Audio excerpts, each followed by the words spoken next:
आज सुप्रीम कोर्टामध्ये माधुरी हत्येला पुन्हा महाराष्ट्रामध्ये आणि नांदणी मठामध्ये परत आणण्याच्या संदर्भामध्ये पुनर्विचार याचिकेची सुनावणी झाली।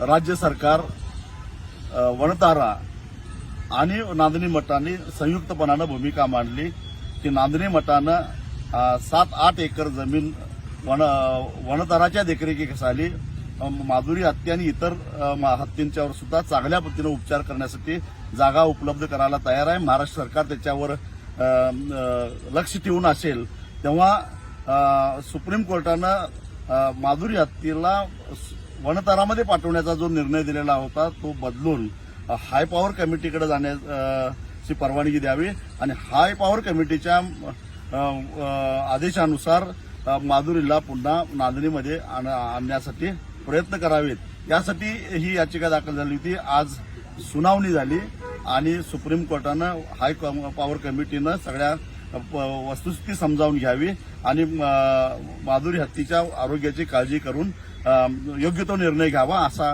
अत्यंत महत्वाचा असा निर्णय घेतलेला आहे। म्हणजे हायकोर्ट आणि सुप्रीम कोर्टाचा आता अडथळा संपलेला आहे आणि आता सोमवारी राज्य सरकार, वणतारा आणि नांदणी मठ हे संयुक्तरित्या हाय पॉवर कमिटीकडे अर्ज करतील आणि एक प्रकारे माधुरी हत्येला नांदणीमध्ये परत आणण्याचा मार्ग काही अंशी सुकर झालेला आहे।